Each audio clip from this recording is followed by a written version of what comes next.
Okay, we have, and I don't have any, other than Happy New Year, everybody. It's good to see everybody. We have no awards and presentations. 5-1, approve the minutes of the 12/15/25 regular Riverview City Council meeting and condensed version for publication. What's council's pleasure? So moved. Support. Motion by Councilwoman O'Neill, supported by Councilman Prey. Any discussion? Yes, Your Roll Honor. call. Quick. Councilman Webb. I just wanted to note it on December 16th, I emailed our city clerk that the name of the Ad hoc Vision 2030 Vision Plan Committee should be changed to the Ad hoc 2040 Vision Plan on the committee list. She said she'd make that change.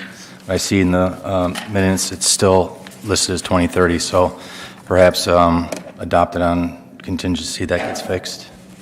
So moved. Any further discussion? Roll call. Councilmember Granaga? Yes. Councilmember O'Neill? Yes. Councilmember Prey? Yes. Mayor Swift? Yes. Councilmember Webb? Yes. Councilmember Williams? Yes. Councilmember Clark? Yes. Tonight we have no public hearings. Now is the time for public comment. Anyone wishing to address the mayor and council, please approach a podium, state your name and address for the record. Try to keep your comments to 5 minutes. There is no sharing of time and no rebuttals. Anyone want to address the mayor and council? Seeing none, we'll move on. Terry, did you have something to say? Terry? Okay. Yeah, did you have something? Come up here and tell us who you are. I know who you are, but maybe other people don't. Spotted me in the crowd. Hi, Mayor. How are you? I'm doing well. About yourself? Hello, Happy New Year. Council and Riverview folks. I'm here today from Senator Camilleri's office, and I just wanted to send greetings and let you know that I'm here to give contact information. We want to stay in touch with your community. I know the mayor quite well. I see him all the time, but I haven't gotten the chance to introduce myself to the council and the residents. So that's what I'm here for today. Thank you very much. Thank you. All right. With that, 8-1, appoint one member to the Economic Development Brownfield Corporation. We're looking to appoint one person. That person would be Mr. Ken Kyleman to fill an unexpired term set to expire April 1st, 2028. What's council's pleasure? So moved. Support. All right. Motion by Councilman Webb, supported by Councilwoman O'Neill. Any discussion? Roll call, please. Councilmember O'Neill? Yes. Councilmember Prey? Yes. Mayor Swift? Yes. Councilmember Webb? Yes. Councilmember Williams? Yes. Councilmember Clark? Yes. Councilmember Granaga? Yes. Welcome, Mr. Kyleman, to your first committee. Looking forward to working with you. Thank you. Now is the time for Plant Moran to come up to do their presentation on our financial audit for the City of Riverview for fiscal year ending June 30th, 2025. Welcome. Thank you and good evening. We appreciate the opportunity to be here before you tonight. My name is Ramzi Abdullah. I'm a partner with Plant Moran, and this year, along with my colleague partner Bill Brickey, we oversaw the City of Riverview's June 30, 2025 financial statement audit. With me tonight is Erica Stanley, audit manager, who supervised this year's audit. Unfortunately, Bill had a conflicting meeting and couldn't be here tonight. So Plant Moran has completed the June 30, 2025 financial statement audit, and included in your packets are several deliverables that we're going to cover at a high level tonight. If at any point you have questions, please feel free to stop me and I'd be happy to address those questions. Okay. I'm sorry, if council wants to go sit out in the audience so they can see the thing better, but we do have the presentation in front of us. Perfect. Thank you. First off, before we get into the results of the audit, we do want to take a moment to acknowledge and thank Ms. Ann Darznik, Mr. Jeff Dobek, and really your entire team and staff for all of their hard work and assistance during the audit. The audit process is a months-long process. We spent several weeks here on site with a team of 5 auditors. Your team was ready on day one and handed us all of our requests on that first day, answered all of our questions, and we really appreciate their commitment to the audit process. Now, as far as the audit process goes, at the start of the audit, you would have received a letter from us that described the audit process and the audit plan. So really, tonight's communication kind of closes the loop on all of that. In that letter, we explained that in our role as independent auditors, really our primary purpose of the audit is to provide or to assess the reliability and the condition of the city's books and records. And the culmination of that is ultimately through the issuance of an audit opinion on the financial statements.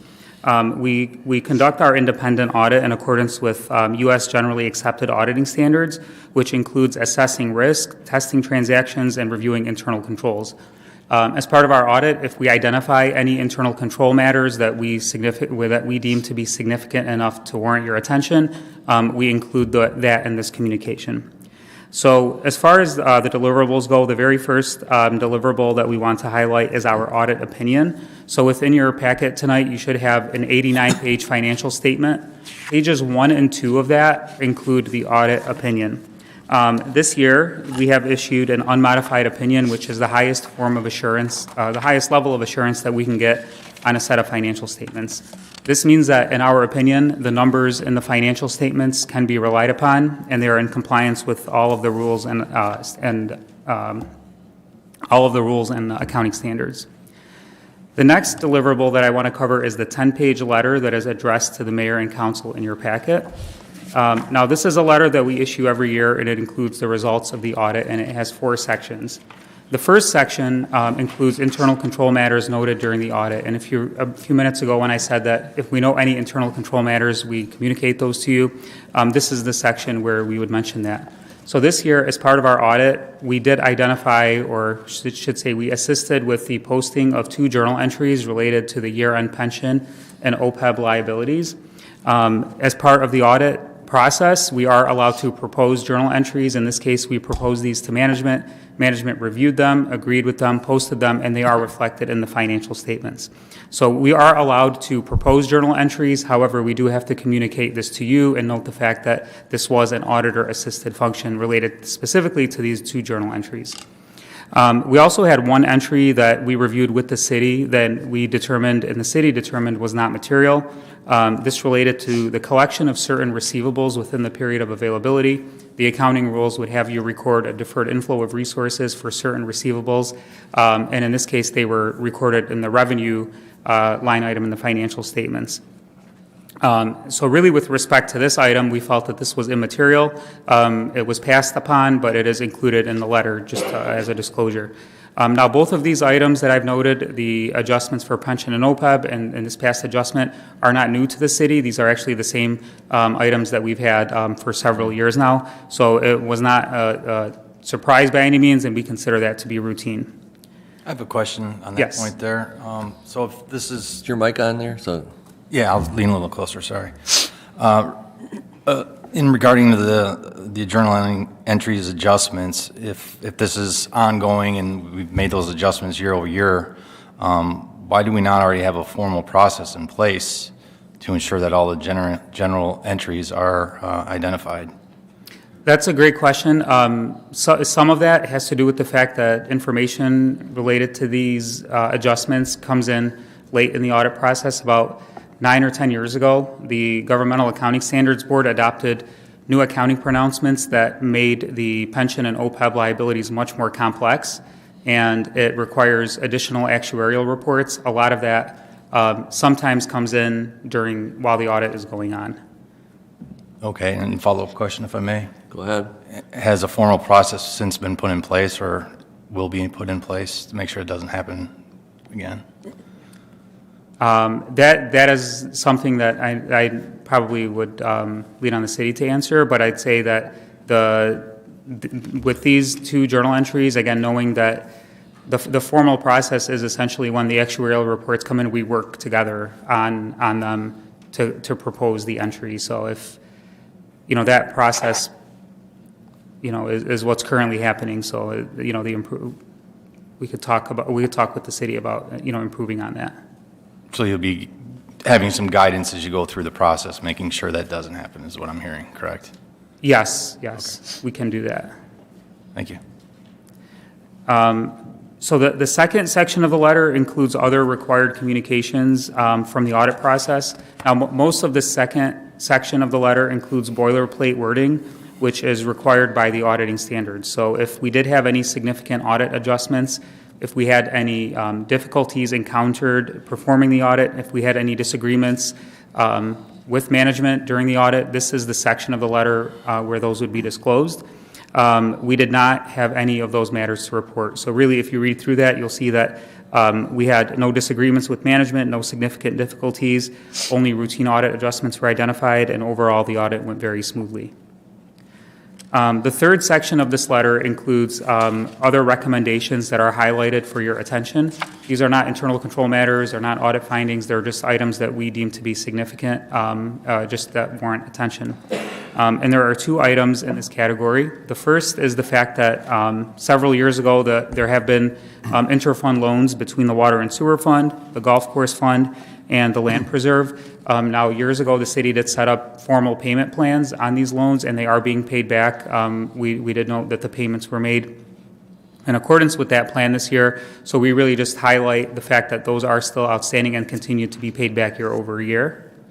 The second item in this section highlights the fact that, especially with the Land Preserve closure date being established now in 2032, several years ago the city put together a 5-year forecast and I believe a 30-year projection kind of forecasting the financial position of the city. So we want to commend the city for taking those steps and would encourage the city to continue to review and update those plans as you get closer to 2032 to essentially determine the financial position of the city. Then the last section of this letter includes informational and legislative updates that apply to all governments, so that are not necessarily unique to the city. So some of the latest from Lansing that we invite you to read through, and if you have any questions on that, we'd be happy to cover any items in the last section of the letter. So really that concludes the result of the audit. Again, the opinion on the financial statements is an unmodified opinion, and that is essentially addresses the reliability of the numbers. It doesn't necessarily speak or give an assessment of the financial condition of the city. That's really up to the reader to read the financial statements and make that determination, but really just speaks to the reliability of the numbers. And then the main takeaway from the end of audit letter communication is the fact that the audit process went very smoothly. We really didn't have any surprises. And really nothing, no disagreements or no significant audit issues that were identified. So with that, I'll hand it over to Erica, who's going to walk through a presentation that highlights some of the numbers from the financial statements. Thank you. Thanks, Ramsey. So again, as I walk through this presentation, if you guys have any questions, please stop me. We can discuss those as we go, so that way we can catch them in time and have the slide for reference and stuff. Alrighty. So this first slide covers the general fund revenue, and it presents it over a 5-year trend. It shows it by different source of revenue, and that's highlighted by the different color blocks you see. The largest revenue source for the general fund continues to be property taxes, which is that blue section at the bottom, at $7.9 million, or 51% of total revenue. The federal and state revenues are in that. My notes say orange. I think it's red. I might be colorblind, but orange is red, black, and the charges for services is in the green section. Your total revenue was $14.3 million in the general fund. This is up by $1.8 million from the prior year. So this increase is due to a few things. The property tax revenue did increase by $1.3 million. Investment income increased by $103,000. Your charges for services increased by $947,000, while your federal and state sources of revenues remain consistent from the prior year. Now, we do want to note that the city's revenue does include one new taxpayer that contributes up to $600,000 in property tax revenue. This property is currently under appeal as the taxpayer is pushing to have this exempt from the property tax. I'll just point out, I don't know if it's fair, but that taxpayer is DTE. They're appealing the property tax on the plant. So just so people are aware of, it's not that we're collecting that from all the residents. We had one taxpayer who's new to the city. Thank you. Yep. Alrighty. Moving into the opposite side, so the expenditure side of the income statement. Again, this graph presents a 5-year trend, and it's similarly grouped by expenditure category. So you can see that public safety is the largest category of expenditures for the general fund at $6.8 million for this year, or 54% of total expenditures. Overall expenditures increased about $250,000 from prior year. And really, that's just a 2% increase. So if you think about that, it's really just inflation, essentially. You're very consistent from year to year with your expenditures. Within these categories, and we'll talk about it on the next slide as well, the primary expenditure for all these categories are your salaries and wages. So kind of diving into that a little further, this pie chart shows the type of expenditures that the expenditure relates to. And you can see that the significant portion of these expenditures relate to what we call the people costs. So people costs include the salaries and wages, fringes, your retirement, and OPEB or other post-employment benefit plan expenditures. All those together make up 70% of your total general fund expenditures. And if you break it down a little bit further and you only look at the salaries and wages, those alone make up 41% of your expenditures.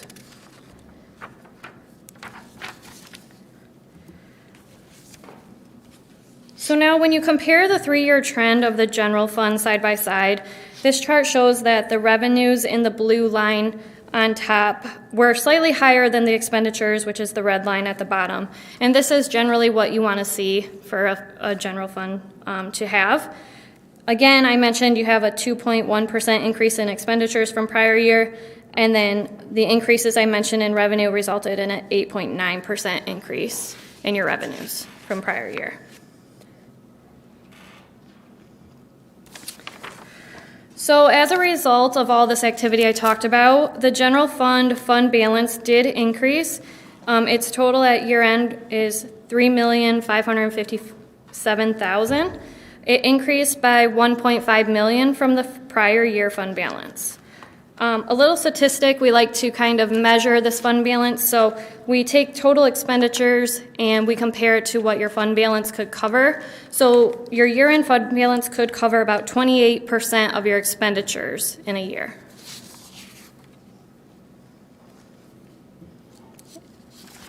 Any questions before I move into some property tax stuff? Any questions from council? Go ahead. Okay. So we're going to look at your kind of some property tax statistics in the next few slides. So on this slide, we present the city's total taxable value over the past 15 years. So we head back to 2009, and this is important because it shows the decrease in taxable value of the 2008 housing crisis. So after that crisis, it kind of plummeted, and it highlights the fact because property tax restrictions in the state of Michigan,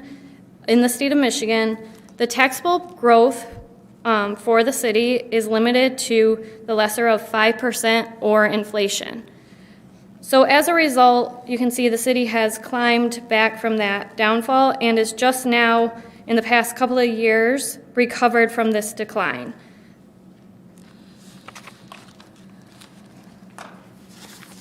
On the next slide, this shows the composition of the city's tax bills that a city resident may see.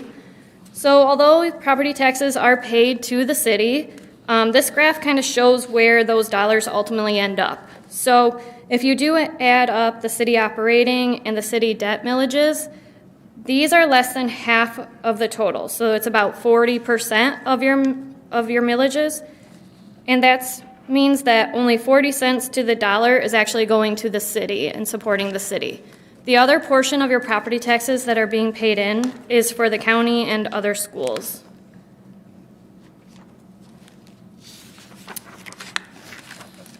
So on this chart, it provides a regional context for the 2025 local unit millage rates across Wayne County communities.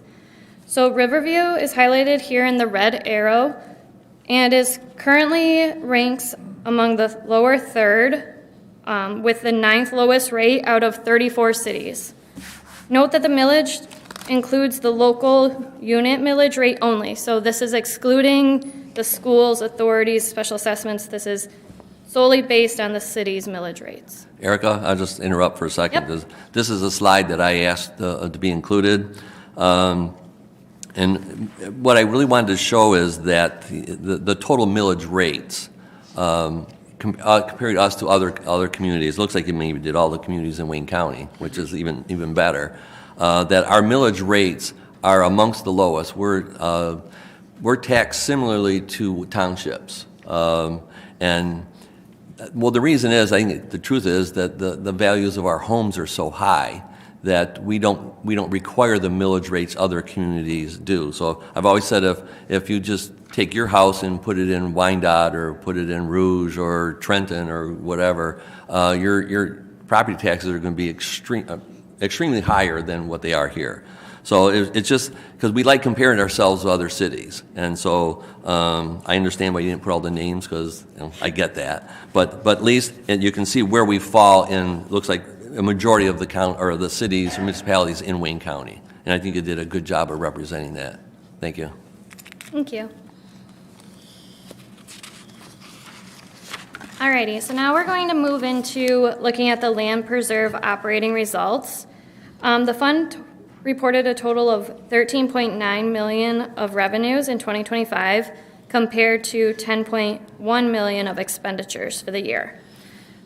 This does not include the depreciation expense, so that means that the cost of capital replacement is not reflected in this graph.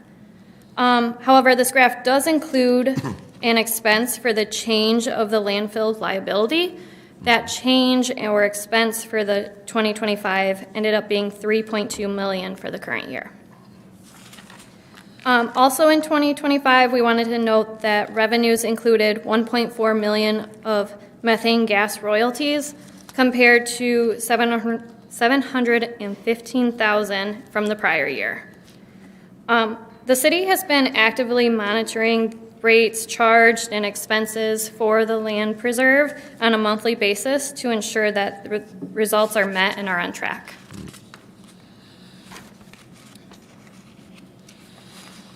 So this graph takes a closer look at the land preserve liability, the closure liability, as of June 30th, 2025. So the liability is estimated at $67.4 million. The city currently has approximately $19.3 million in investments set aside to fund this liability. And the city also obtained a letter of credit for $37 million to satisfy the state of Michigan's funding requirements for this liability.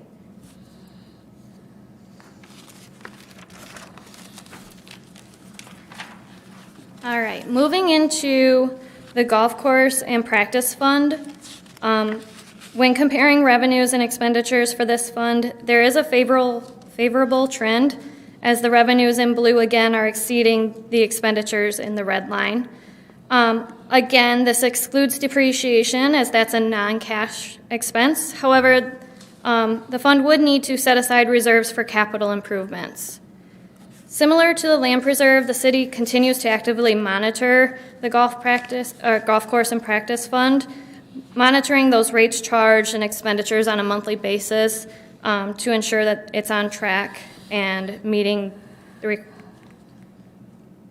capital plan for the fund.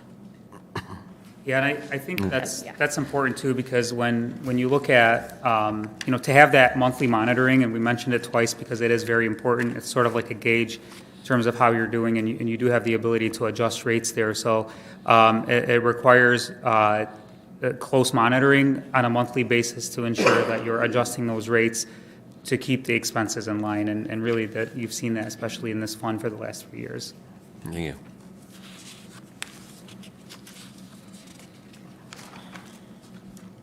All right, so moving to the water and sewer operating income, similarly to the other funds, this fund reported revenues in excess of expenditures.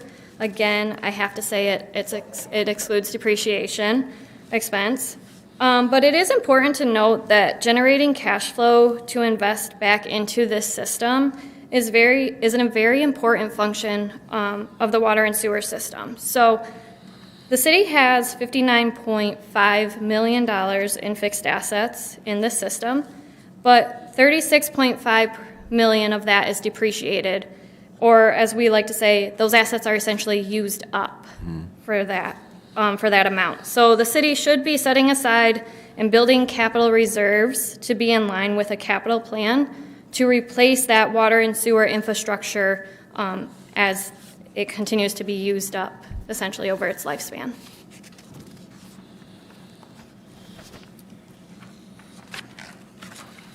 And then this is the last slide here. We just want to take a quick look at the funding of the pension and OPEB plans. So pension funding is up to 91% funded as the city continues to make the required contributions into the pension plan. The OPEB plan is up to 7% funded. The city has started advance funding a portion of this liability in recent years. And I just want to note that 7% probably seems really small compared to 91%. But if you looked back last year, this plan was 5% funded. So you guys are trending in the right direction to start getting that funded ratio higher and in the right direction.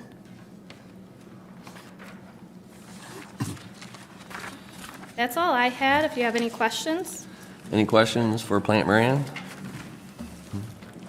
Thank you very much, guys. Great job. We appreciate it. Thank you.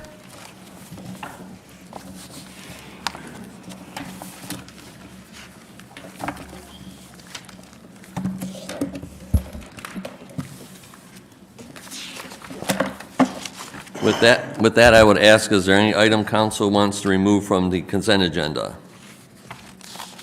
Seeing none. 9.1, accept the annual financial audit report for the City of Riverview for fiscal year ending June 30th, 2025. What's council's pleasure? So moved. Support. Motion by Councilwoman Ganaga, supported by Councilwoman O'Neill. Any discussion? Roll call, please. Councilmember Prey? Yes. Mayor Swift? Yes. Councilmember Webb? Yes. Councilmember Williams? Yes. Councilmember Clark? Yes. Councilmember Ganaga? Yes. Councilmember O'Neill? Yes.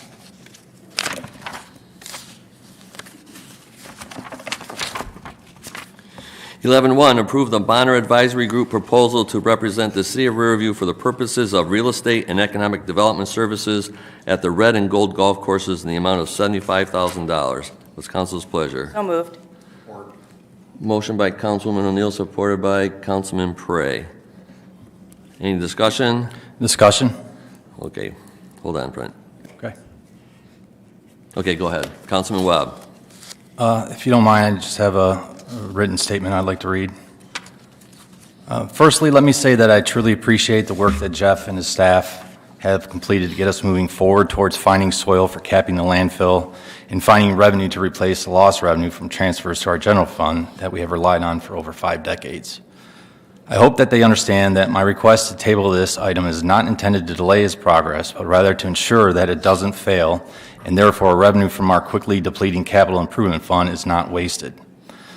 Both before and after this week's agenda was delivered to council, I asked for item 11.1 to be moved to the study session next week, but my request was refused.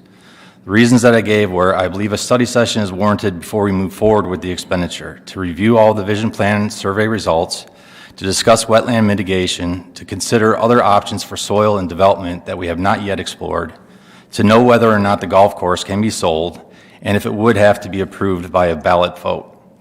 To state simply, I believe council has been given a false sense of urgency to approve the Bonner Group proposal with the rationale that it is imperative that Riverview creates a conceptual development that can be submitted to Eagle for new golf course design, wetland mitigation, and compensatory cuts of the Franken Poet drain. Eagle is not putting immediacy on the city to provide a conceptual design. We can provide them the plan when it is ready, and then they will tell us if we can move the wetlands that would be displaced, if at all. The immediacy for the push to vote this week is because a meeting has been set with the Bonner Group and the CW Golf Course Architects for January 15th. I asked for the meeting to be postponed until after the 19th so that we could discuss the vision plan survey results and engage in deliberation about this item at the January 12th study session next week. Then, if we feel that we need to move forward, it could be back on the agenda for a vote on the 19th. However, my requests were refused. Sorry. Gotta love pinch and pull. However, my requests were refused with urgency being restated by the mayor and city manager. So I'm forced to bring the deliberation to this meeting, or at least to have the opportunity to voice my concerns.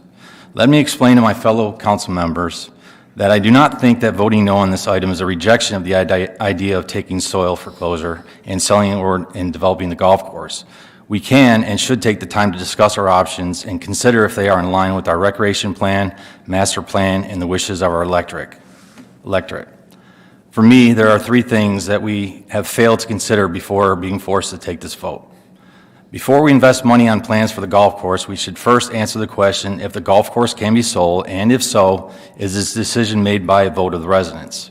Second, we should ask how likely it is for the vote to pass.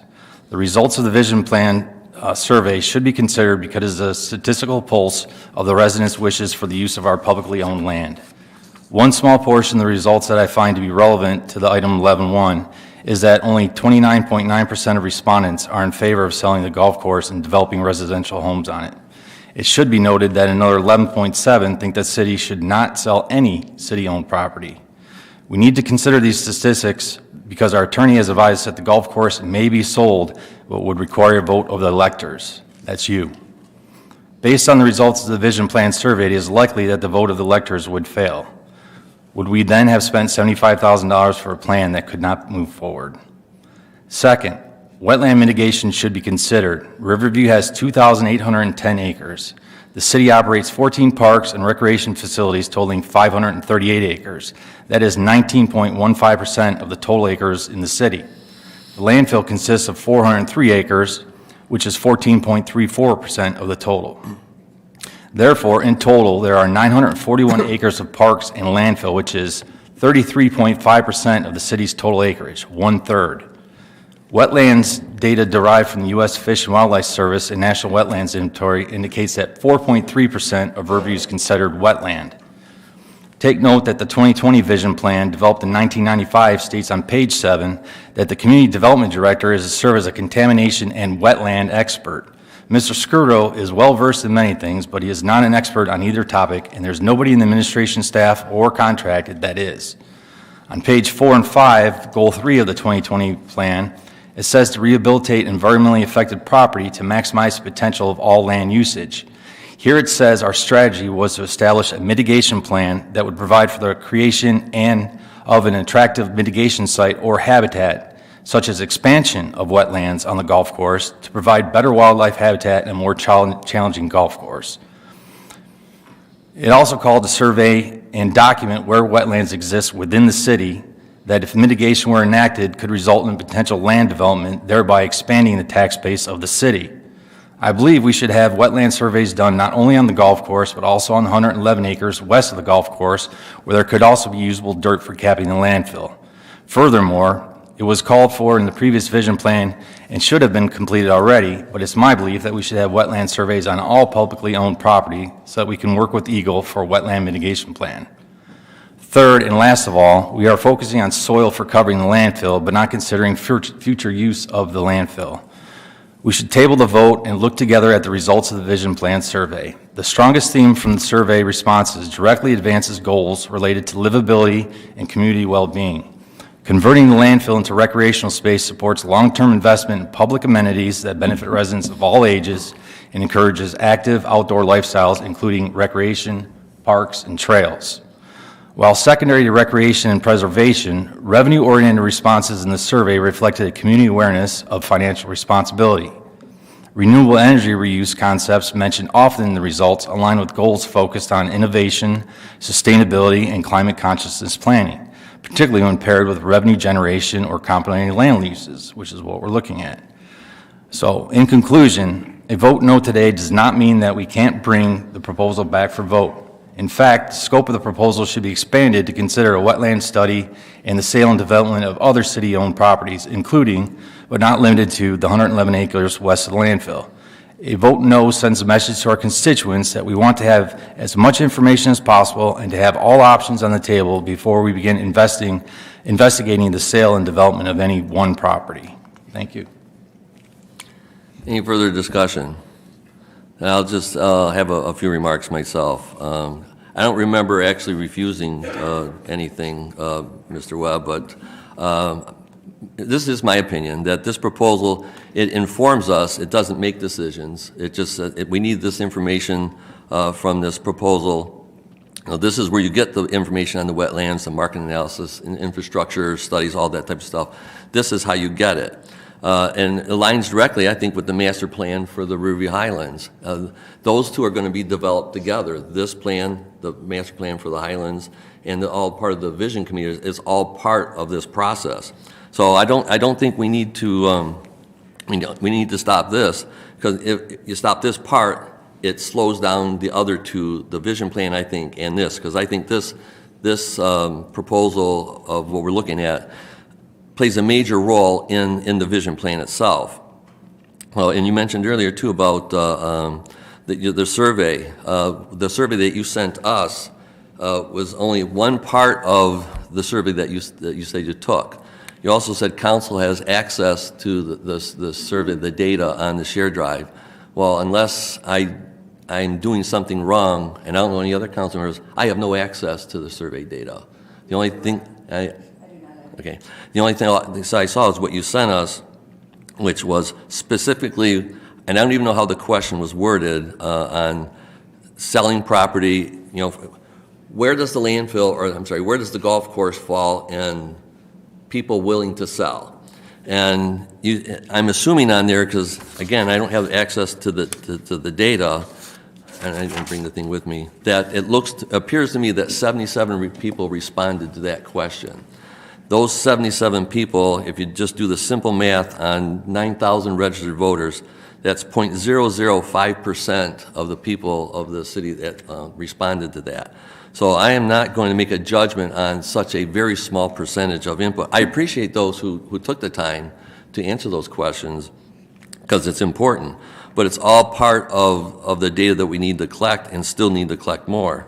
So I don't want to stop this because less than 1% of the people who responded, or of our vote, or residents, didn't want to move forward with it. So again, I think this is, the 2040 vision plan isn't dependent on this, and they're not dependent on each other, but they go together. And what it really does, it replaces speculation with real numbers. We need real numbers from the experts. We're going to need the information that you said from Eagle. We're going to need that. But we need somebody to coordinate all those things. Part of this proposal takes care of all that. So that's my idea. So, any further discussion?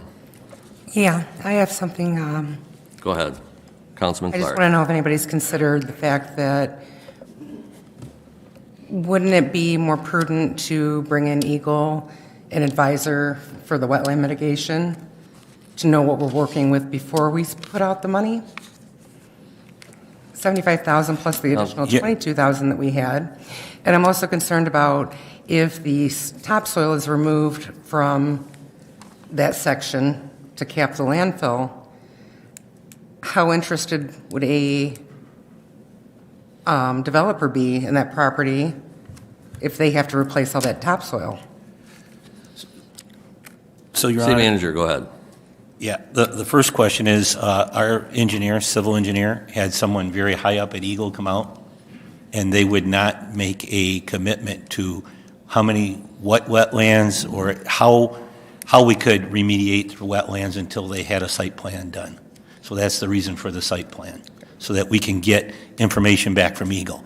Secondly, the dirt that we're going to use to cap the landfill, we need so many tons that it's not just going to be skimming the top of the dirt. We're going to create a lake out on that golf property, and the golf course will be designed around that lake. The golf course would be designed with the site plan, on paper. This is all on paper, just for illustration purposes. This does not mean that council will be asked to vote on a site plan, vote to do what's drawn. It just gives us some ideas to get it approved by Eagle and to get developers interested in what could potentially be done back there. Right. And then there's going to be two additions to the city. There'll be a sale of land, that's $1 amount in, and then just the Bonner Group mentioned at a very high level, depending on how many units, you could bring in $1 million to $1.5 million of tax a year from the new development, which then replaces the landfills. And again, this is all illustration on paper only. It would have to go to the vote of the people. And then my question would be, even if we studied this for 2 weeks, what new are we going to learn? We're going to learn questions when this process is being done. We're going to have more questions. It's not going to develop every answer. There's going to be things that will have to be talked about all the time. This is just an initial process to get it moving forward. That's what this is about. And I've asked Ann to do all of the accounting. All of the dollars we're spending on this project will be paid and reimbursed to the city by the developer, whomever gets chosen. This will be a line item that they'll have to repay. They'll have to repay the golf course design, and they'll have to pay our site plan work. So we're just, in my mind, we are just, we are pre-funding it. And we're going to keep it a track of a running total of what we spent on this project. We've already approved the $22,000 or $24,000 to redesign the 9 holes, the 18 holes in the 9, and then we'll add that 75 to that total. And then we'll have any of our engineer, any of our attorney, any of our work, all that billing and invoicing is going to go to one account, one bucket. So at any time you can say, what do we have into this plan? What does this really cost the city? And our goal is to come up with 3 different visions of the property. What could be put there? Like light retail with housing above the retail, condos, single, multiple, what, you know, what? I'm not saying what's going to go there. We're just going to say, can it go there? And to Mr. Webb's question on the mitigation, it's a really good point that we have 111 acres that is very hard to develop off of Allen Road. Maybe when we do this study that we can have them over there saying, okay, here's the wetland map that we have. Can we potentially mitigate whatever wetlands we have on the golf course with our 111 acres? So we're all in discussion right now. It's really just to find out, will it work? Could something work back there? And unfortunately, to figure that out, you can't do that internally in a city. You got to use outside services. And that's kind of where we're at. Any further discussion? Yes, sir. Go ahead. So we've been asking for quite a long time, how much of the 110 acres or 111 acres on the west side has been utilized for soil for the landfill, and how much remains? So while you're saying that we can have a wetland survey added into the proposal, which currently does not include that acreage for the current Bonner proposal, then why not include, as the vision plan from 2020, over 20 years ago, said that we should have wetland surveys done for all the properties? Why not do it inclusive? Why are you focused on this one property? Number one. And Your Honor, Go ahead. I'll answer that. All right. Because this is the single most clean dirt acreage that could potentially replace the monies that the landfill is currently giving to the city. The 111 acres, our city engineer says that there's so much infrastructure cost there that it really couldn't be developed because there's millions of dollars in moving water main lines and sewer main lines and cutouts over there to even have access to that property. So that's what was going to be a huge obstacle to move the entrance from King Road to Allen, and that was one of the reasons that we couldn't, you know, we were trying to figure out how we were going to afford that, if that was going to come to fruition, because it was so expensive. So we can do it all. I can get a proposal for a company to come out and do all mitigation, all wetland study for all city property. But it's not free, but we can get it done. Your Honor. Councilman Webb. So I think what, to springboard off of what Councilwoman Clark was saying, is it may behoove us to at least have a study session where, although you don't seem to find much value in the results of the vision plan survey, again, they are, even though it's a small sampling, they're statistically even, almost 18 respondents in the 4 quadrants of the city. So if you do the statistics on that, it is pretty relevant. And had you got a larger sampling of the population, I strongly believe it would be very similar in findings. So the wording was quite clear, and it didn't lead anybody, like other surveys, to just take out of the 4 possible city-owned property that's vacant, which would you be in favor of selling and redeveloping? And the golf course, again, was the lowest. Secondly, why could we not have a study session next week where we could review the vision plan results? We could also, hopefully, maybe even try to get a wetland specialist from Eagle in here to answer these questions of, we don't know, we don't have a specialist on wetlands. None of us are specialists. We're hiring the Bonner Group to be an interface with Eagle. Why not get Eagle here directly and save the money? Where we could have a discussion with them to learn what it means to mitigate wetlands, and if we even can. Because, as I understand it, there are endangered species on the wetland on the golf course. Frog, I forget, Bert. May I ask what the type of frog is from Lisa Sobel? We can't do this, but just give us your answer here. Yeah. Blanchard's peeper. Okay, thank you. Thank you. Sorry about that. So my concern is we're going to move forward with focusing on just this one property, and there's an opportunity to look at all the properties together. I mean, there's, as I mentioned, there's a third of our properties in the total city acreage are parks and the landfill. So it may behoove us to look at other properties that we could develop residentially, because if it's not strongly favored for the landfill, or I should say the golf course, then perhaps on the west side.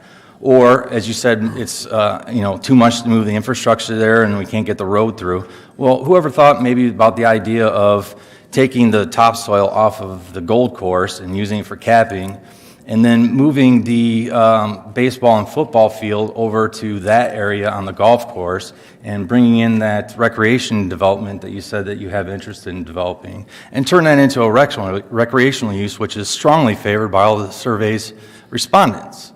And then tying in a residential development either on the 40 acres in front of the golf course across from the Ferndale, or over at YP Park, where you would take out the baseball fields in the football field.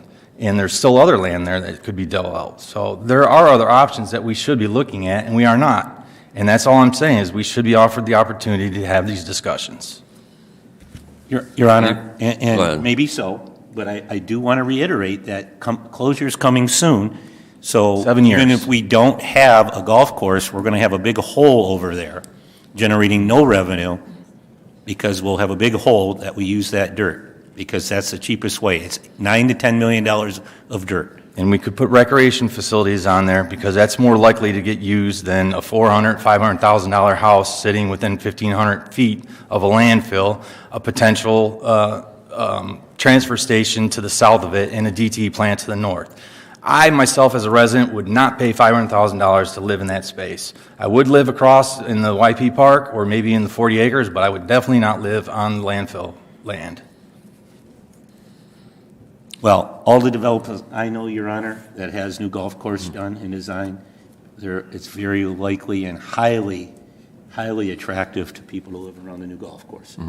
And let's talk about Plus, the golf course is 55 years old. It's time for a redesign. Well, that's the other problem. The golf course needs a couple $1 million of improvement. The irrigation system's going, the traps need to be redone, the drainage needs to be redone.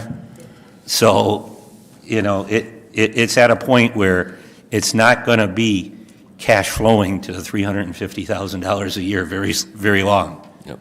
And again, I'm not against development on that property or taking the soil from it. Maybe we should consider what type of development's on there and other areas as well. So to be focused on that one property, again, is pigeonhole us on our opportunities of looking at other considerations, especially what wetlands are there. So if it has to go to a vote of the people and it fails, or we get Eagle come in and say, after we have a plan, they say, well, that's wetland, or that's a protected endangered species, so you can't build on there, then we've wasted all of our time and money. I think you're putting the cart before the horse. Well, what we're trying to do is get some different options. It's just illustration. One option. Yeah. No, it's illustrations. Yes. If you would Well, we like to paid have, if you would like to have a sports center on that land, well, maybe we can study what it would take to do a recreation center on that land. The only offer we got for that land was from Amazon, and they wanted to give us $5 million for the golf course. And we would have had a huge building with a cut coming out of Coachwood roads, out of Sibley Road, and out of King Road. And that's the only offer we had for that land so far. Anybody. And I don't think we want an Amazon warehouse at our golf course.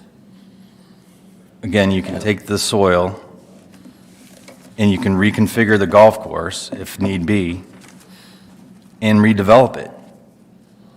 But I'm just thinking that we need to have our options But that discussed first doesn't instead of, fix the issue we have with replacing the income for the landfill. You can put recreation on there. The point is, we need to A recreation generate complex like $1 Taylor million Sportsplex and a half makes dollars. money.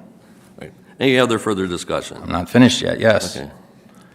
As I stated, you could have the recreation on the golf course, and you can have residential development over at YP Park. You could have it on the west side if a developer wants to pay for the infrastructure. You could take one of these parks that are not wetland. We have, Just to be, you're talking about Well, that's YP. I personally, I don't think we can develop YP Park. It was, it was, Oh, that's right. no, it was granted from the U.S. Army Corps of Engineers, so I don't think. and there was a we can develop it. limitation It's on the for years that it recreation. couldn't be developed, but I believe that's been exceeded. It's been over 50 years.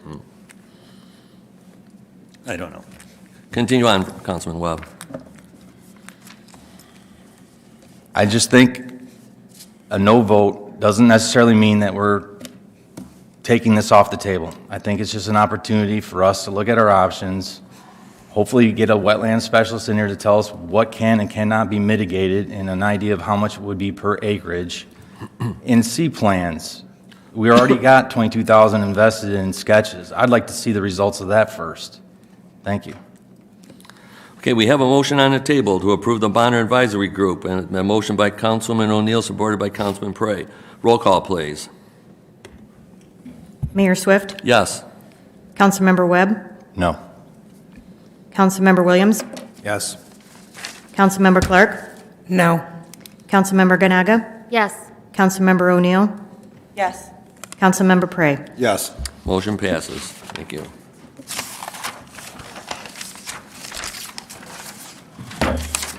Next, we have 11-2, authorize execution of amended addendum extending agreement for the replacement of Coaster Avenue, Dundee, and Ray Street water mains to Bidigaard Contractors, Inc. for $3,277,890, and 10% contingency in the amount of $327,789 for a total cost of $3,605,679. What's council's pleasure? So moved.